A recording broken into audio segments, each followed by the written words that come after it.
All right, Miss Judy, if you would like to come on up while I get Gitana's presentation loaded. 10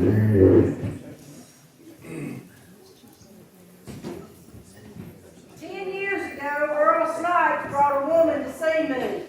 He wanted me to meet her. It was Gitana Marlowe. Earl was a big supporter of communities and schools.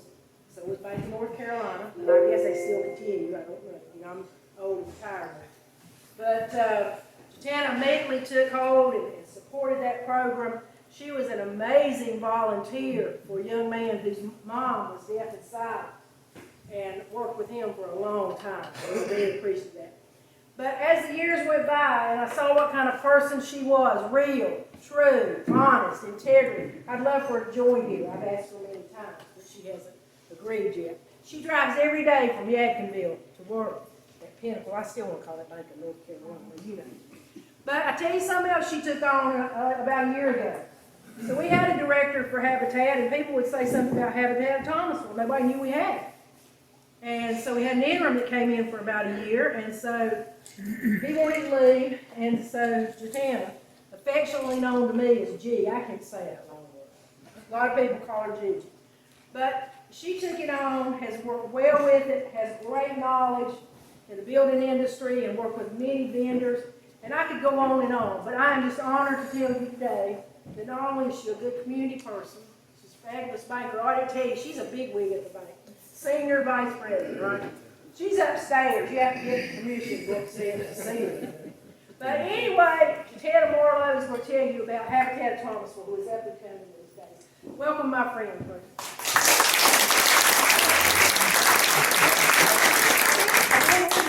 Milford's really not a guest anymore, but he is my significant other. Milford knows who he is. Also, there are plenty of people on this board. Ed and Christina on the Habitat board. All of you know Donnie Rowe and his wife, they're on the board. Kim's on the board. So there are a lot of good folks that want to give people housing. And as you know, housing makes better people for the community.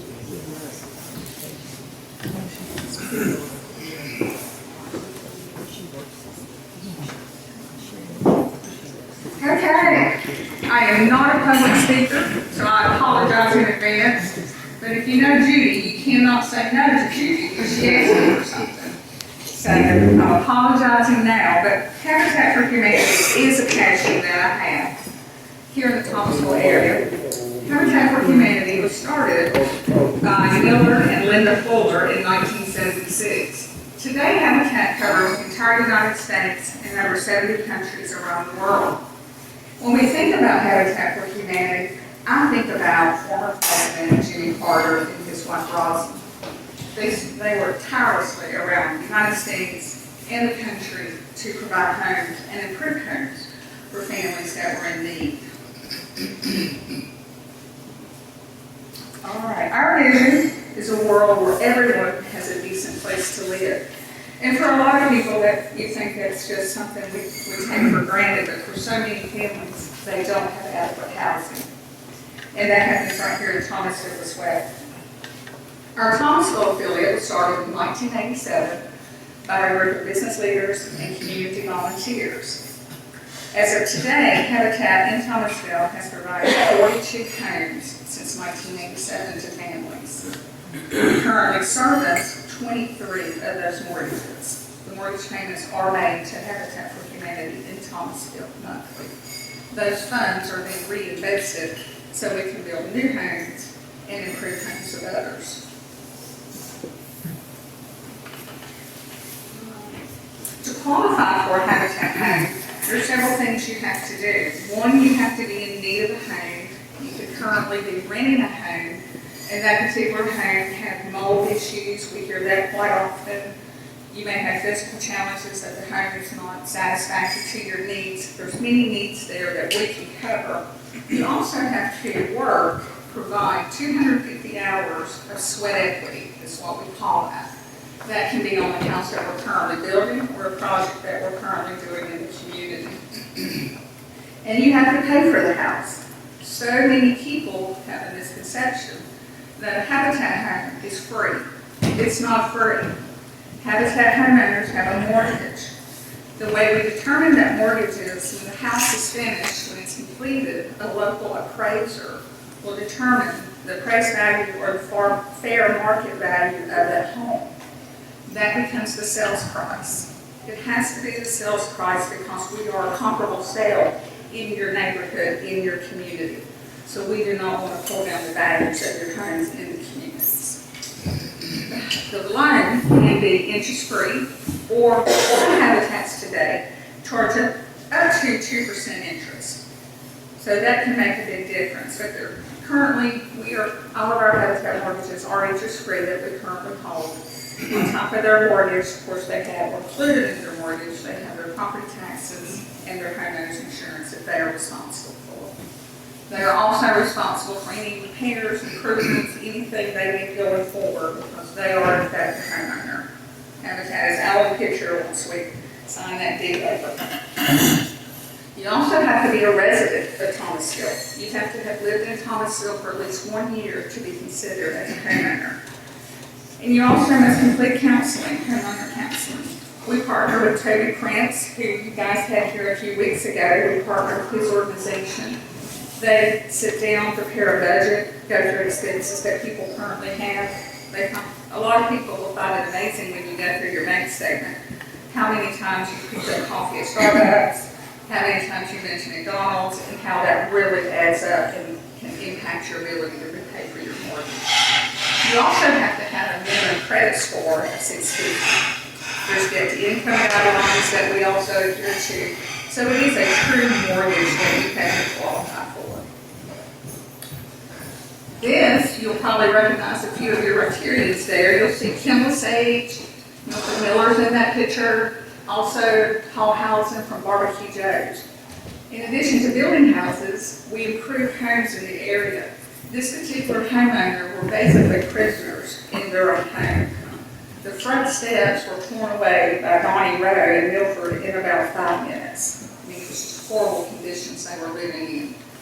The ramp is huge, as you can see. It did turn out larger than what we had anticipated, but there are guidelines you have to follow as far as the slope of the ramp and how long that has to be.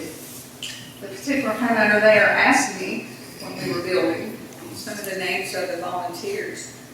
And when I told him their names and their occupation, he asked me, why would they help me? He just couldn't imagine that there's attorneys, there's a doctor out there, retired law enforcement out there. He just couldn't imagine that people would help him. And, I just said, why wouldn't we help you? And I think that's the attitude we should have towards our community. Why wouldn't we help people? That's what we're for the help. And this is our new house. This house will be started as soon as the surveyors finish with their survey. It'll be located out of Tower Road, which is near Walmart, Tower and Old Raleigh Road. It's a 2-story house. First time our Habitat has ever built a 2-story home. And if you come to our groundbreaking, you will see who this house is dedicated in memory of. It's a long time Habitat board member that we lost a few years ago, and this house will be in his memory. This house will be right at 1,100 square feet. It's 3 bedrooms, 2 baths. The family selection committee went through 24 applications to identify our new homeowner. He will be a 2nd-generation Habitat homeowner. He and his son will live in the home, and he's very excited about us getting started. So we're excited for him. He works for Furniture Land South, and he's been here several years, so we're excited to have him as our new homeowner. Upcoming events. Of course, we'll have our groundbreaking. That should happen, I would say, in the next 30 days. We'd love to see your faces out there with us. To do that, Kim Oliver and Judy are heading up our first gala that Habitat in Thomasville's had. It's going to be called our Builders Ball. There may be a bar, I'm not sure, but it's the Builders Ball. It'll be held September 23rd right here at this location. So we're really excited about that. And then we look forward to our next build in 2024.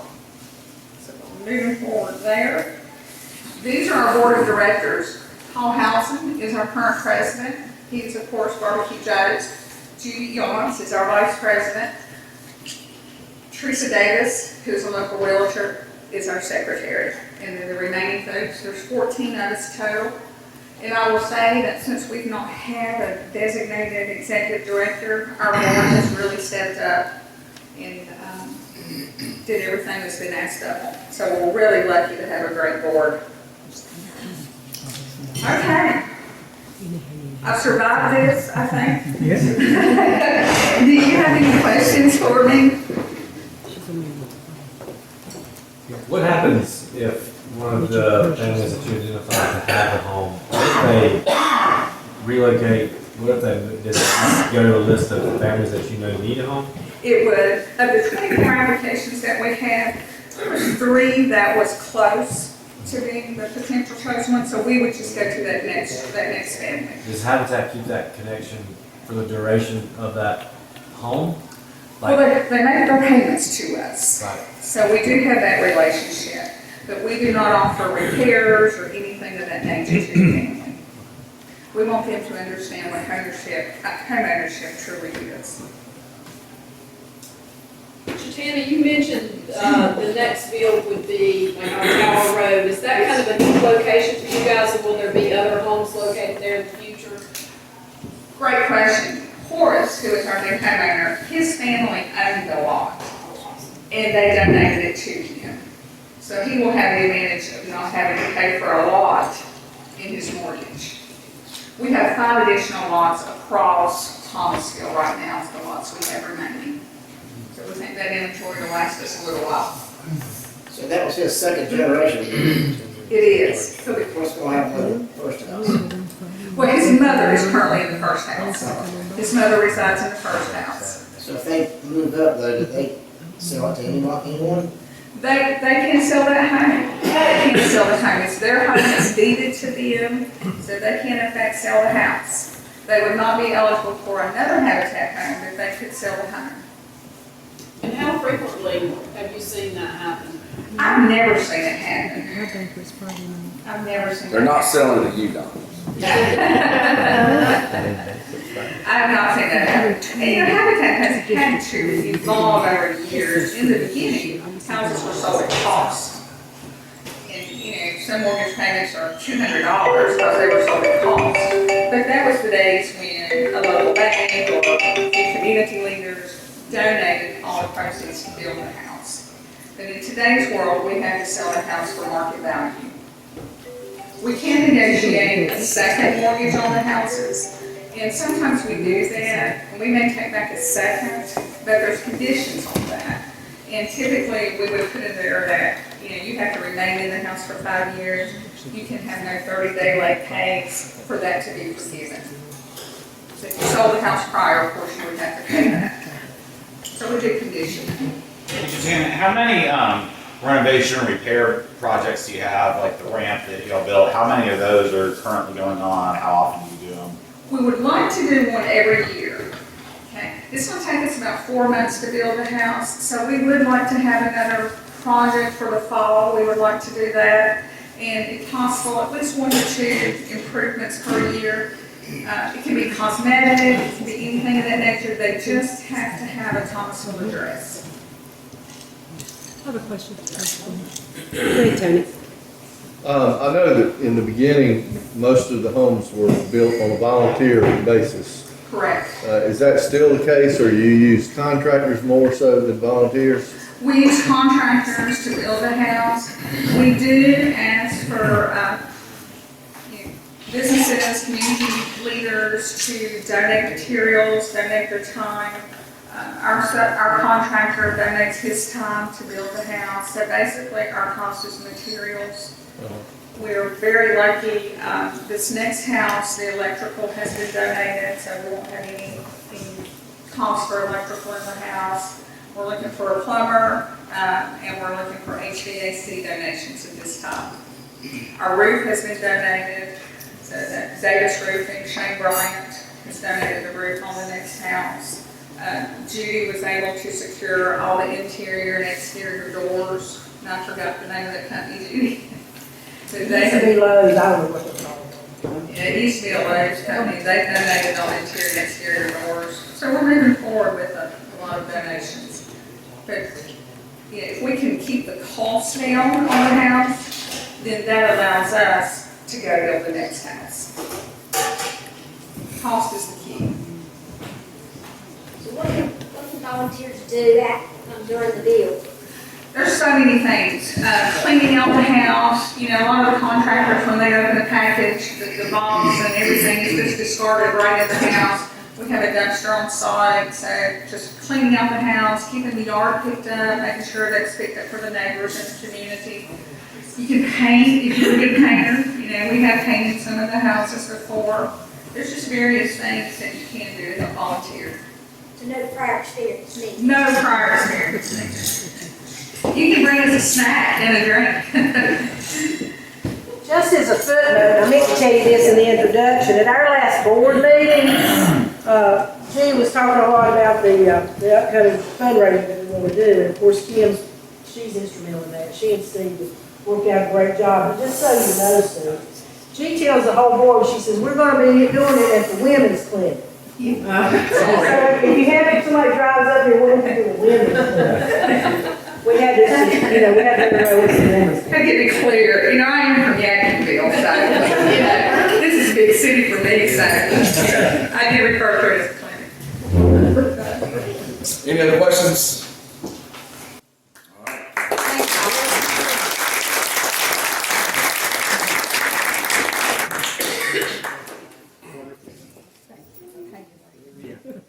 So, make sure I understand, you guys, Judy, there's no executive director right now.